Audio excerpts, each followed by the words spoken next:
Have you ever sat through a presentation and been bored out of your mind? I guess you have. Practically everybody has. And even worse, have you ever delivered a presentation which hasn't quite gone as you would have liked it to? Maybe the slides didn't quite work as you would have wanted, or maybe the audience just didn't do what they were supposed to do after they'd heard you speak. Preparing presentations is really important these days. I don't know if you've heard the phrase, whenever I'm on an aeroplane, if I pull down the in-flight table, if there are crumbs on the table, I'm pretty sure the wings are about to fall off. And it's exactly the same in business. If I pull down the in-flight table, watch you make a presentation and see there are some crumbs on there, then sad to say, a lot of people will wonder if you're not very good at your job.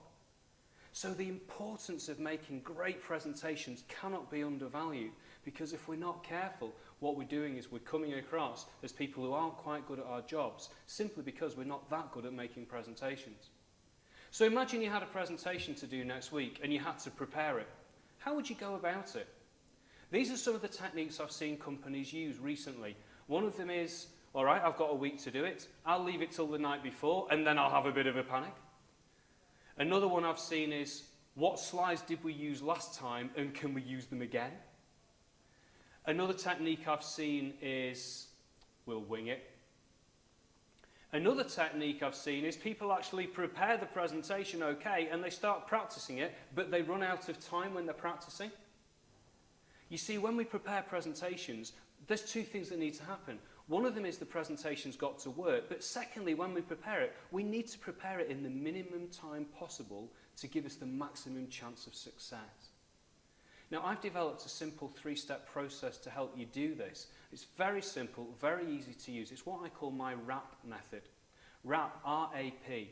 The first step in preparing a presentation is not, what slides have we got, can we use them? The first step of preparing a successful presentation is to think what results do you want from it? What do you want to achieve? Are you looking to win a particular piece of business? Or if you're doing a presentation to your colleagues, what do you want them to do after they've heard you speak? Now, once you know the results you want, you then go on to the second stage, the A. The A stands for audience. Okay, how can I get my audience to buy into this? No doubt you've heard the phrase a USP, a unique selling point. It's a phrase you hear all the time, but yet it's a phrase actually that I hate. The reason I hate it is the S in the middle, a unique selling point, because selling is from our point of view, the presenter's point of view. It's much better to think from a customer's point of view, think what they're more likely to buy into. So we need to think of unique buying points, not unique selling points. The best way to find what an audience will buy into is to ask yourself the four-word question, how are they judged? If you know how an audience is judged, you will know where their motivation lies. Think about it. You're speaking to a group of salespeople, they're judged on the sales they get. So when you make a presentation, if you can help convince them that your content will increase their sales, they're likely to hang on your every word. If you speak to somebody who's in charge of, say, the bottom line going up, like the group accountant, you need to make sure your presentation is going to prove that your stuff will help their bottom line go up. So you know with RAP, the R is the results, what you're looking to achieve. The A is your audience. How are they judged? What will they buy into? And only when you know those two can you do the P, which is the preparation phase. Now, there's all sorts of books about how to prepare presentations, but unless you've got your R and your A right, the P just isn't going to work. Here are some quick hints to make your preparation easier. Firstly, audience's long-term memory is weighted towards the beginning of a presentation, not the end.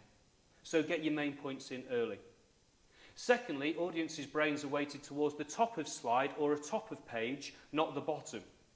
So in many ways, the most important points are towards the beginning of a presentation at the top of a slide. Do you know how most people start their sales pitches? Bullet point 1, slide 1, founded in 1922. So the thing that you've told me that's most likely to hit my long-term memory isn't if you're any good or not, it's just that your company's quite old. So when you present, we're thinking all the time from the audience's point of view. Get your main points in early, put them towards the top of slides.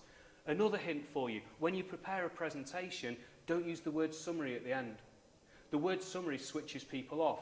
Think about it. When I say the word summary at the end of this podcast, you'll think, oh right, he's going to repeat himself, and you'll click off and stop listening. That's what I do. And if you don't believe me, sit at the back of a seminar and watch what happens to the room when the speaker says the word summary. You'll see people actually put the coats on and leave. The final hint is this. When presenting, often we work a lot on our content to make sure we get the facts across right. But remember these 4 simple words. Facts tell, stories sell. Facts tell, stories sell. And I found this myself. If I tell some facts about do this with a presentation, do that with a presentation, people will buy into it, I guess. But it's telling.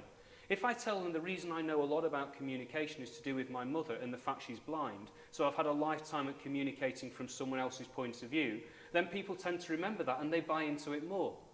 And it's really interesting, in 6 months' time, someone might say, have you ever heard of Andy Bounds? And you're more likely to say, he's got a blind mum, than the fact, oh, he can help my presentations work. So facts tell, stories sell. Put your main points at the beginning and towards the top of slides, and don't say the word summary at the end. It's much more powerful to say, of everything I've said, the 3 things you'll find the most benefit are, or whatever it is. I can only give you an outline of how to create a presentation on a podcast, no more than that, but I truly hope you found this helpful. If you want more information about how to prepare a presentation, my book, The Jelly Effect, takes you through simple steps to show you how to create a presentation. It shows you how to find exactly what your result is. There's a 5-step process which takes you through that. Then once you've got that, you then need to analyse the audience. You do what I call JOLT analysis, where you look how they're judged, what their objectives are, what they like doing, and look at their time constraints and so on. So there's a lot more to RAP than I've told you. Use RAP and it will help you, but if you want to know how to create presentations that work every time, then by all means have a look at the book. You'll see from the introduction to this podcast, I was very pleased to receive the testimonial from the marketing legend Drayton Bird a while ago, who said I taught him more about effective presenting than the lady who taught 2 American presidents. Well, the stuff I told Drayton is in the book. It really helped him. It's really helped everyone I've ever shared it with too, and it'll really help you.